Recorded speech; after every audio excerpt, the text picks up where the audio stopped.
أهلا بكم أعزائي المتابعين وحلقة جديدة من حلقات شهادة للتاريخ حكايات القاهرة. والنهاردة هنكمل حكايتنا عن حكم الفاطميين لمصر. في الحلقات اللي فاتت ذكرنا دخول الفاطميين مصر وتأسيس مدينة القاهرة وحضور الخليفة المعز لدين الله الفاطمي أول خلفاء الفاطميين في مصر. النهاردة هنتكلم بصفة عامة عن حكم الفاطميين في مصر. يعني بيقول المؤرخين إن تألق الأسرة الفاطمية في نوع من أنواع الغموض، لأن الحكام العهد الفاطمي أو حكام الأسرة الفاطمية في مصر والحكم الفاطمي بالمناسبة استمر قرنين من الزمان في مصر. فحكام الفاطميين ما كانوش شخصيات فذة، يعني ما كانوش شخصيات كبيرة أو فذة أو يعني مميزة، باستثناء الخليفة المعز لدين الله الفاطمي اللي هو أول الخلفاء، والخليفة العزيز بالله اللي هو بعديه.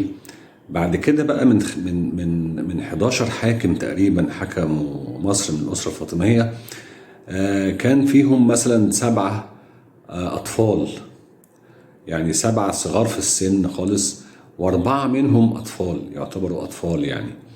فكان المسيطر على الحكم هو كبار رجال الدولة أو الوزير، زي في حالة مثلا يعقوب بن كلس اللي هو الوزير اليهودي اللي أعلن إسلامه اللي احنا ذكرناه في الحلقات اللي فاتت. لكن ومن ضمن برضه حكام الفاطميين كان الحاكم بأمر الله اللي هو كان معروف بشذوذ أفكاره وقراراته، وإنه يعني كان حتى البعض بيقول إن هو عنده كان مرض في دماغه مسبب له نوع من أنواع الجنون، وكان بيسرف في القتل وقطع الأيادي، وقتل ناس كتير قوي من البلاط حتى من كبار رجال الدولة ومن المصريين. فكان كثير القتل الحقيقة.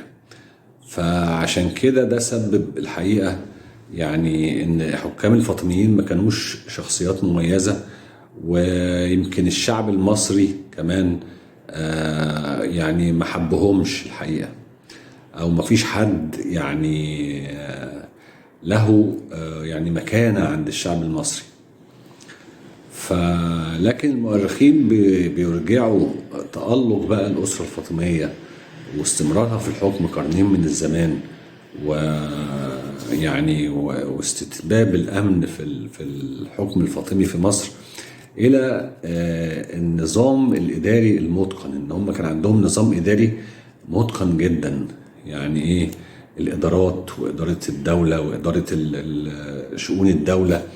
وده كان سبب الحقيقة مثلا الوزراء اللي هم الكبار زي ما ذكرنا يعقوب بن كلس اللي هو الوزير اليهودي، اللي هو كان فضل وزير ومتولي المالية من عام 979 لعام 991 ميلادية، اللي هي العام اللي توفى فيه. إدارة بقى يعقوب بن كلس كانت بسبب الإجراءات اللي عملها، الإجراءات المالية اللي عملها وفرض رسوم وضرائب وتغيير العملة، أدت لإيه؟ لزيادة إيرادات الدولة وبالتالي انتعاش الدولة. وكان الحقيقة برضو من ضمن الأسباب اللي أدت يعني لتألق الحكم الفاطمي في مصر إن مصر نفسها كانت يعني إيه فيها نشاط اقتصادي كبير جدا. يعني مصر أو مدينة الفسطاط كانت تعتبر مركز للتجارة يعني كبير. بيجي تجار من جميع أنحاء العالم ببضائعهم ويبيعوها في مصر ويصدروا من مصر.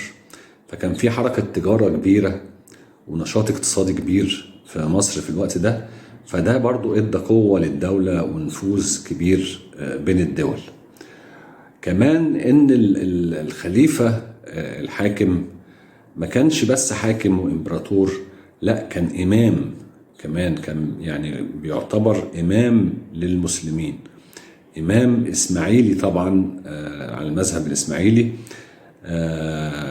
وعشان كده كان الدولة الفاطمية بتسعى لنشر العقيدة الإسماعيلية الشيعية، وعشان كده عملوا أو بنوا الجامع الأزهر عام 973، وكان بناء الجامع الأزهر بقصد نشر العقيدة الإسماعيلية عن طريق الدعاة. وعملوا كمان بنوا دار الحكمة عام 1005 ميلادية لنفس السبب.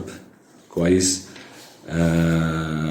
وكان الحقيقة تولى مسؤولية الوزارة كثير من اليهود والمسيحيين اللي هم أعلنوا إسلامهم، زي بدر الجمالي الشهير، الوزير الشهير اللي هو يعني عمل حي الجمالية وبنى الحقيقة مباني أثرية عظيمة. بدر الجمالي كان أرمني مسيحي، وكان يعني شديد الذكاء، وكان الحقيقة يعني منحاز بقى أو بينعم دايما على اللي هم الأقلية المسيحية في مصر، وبيعاملهم معاملة طيبة. وكان في نوع من أنواع التعايش الحقيقة. لكن المؤرخين بيذكروا برضو أن المذهب أو الدعاية المذهبية للدولة الفاطمية اللي هي الدعاية للمذهب الشيعي الإسماعيلي ما نجحتش الحقيقة، لا خارج مصر ولا داخل مصر، وبدليل أن الدولة الفاطمية نفسها انتهت في العالم الإسلامي.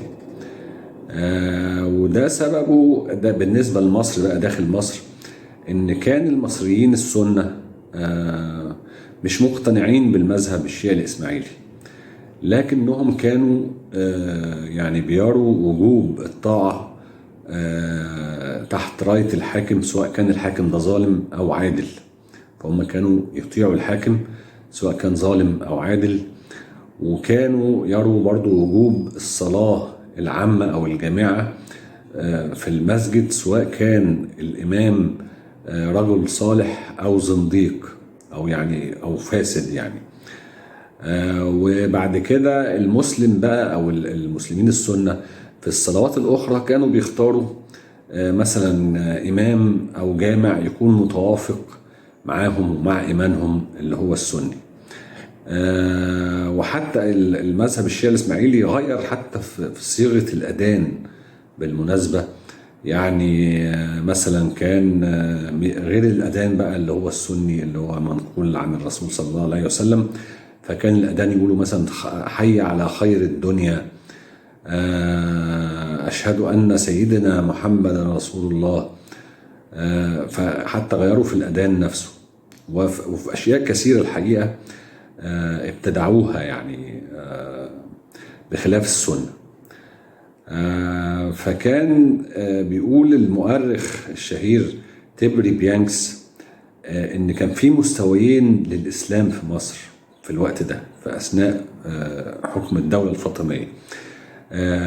مستوى اللي هو إسلام الدولة اللي هو مذهب الدولة الشيعي الإسماعيلي، ومستوى اللي هو مذهب أو إسلام الفرد اللي هو المصري السني.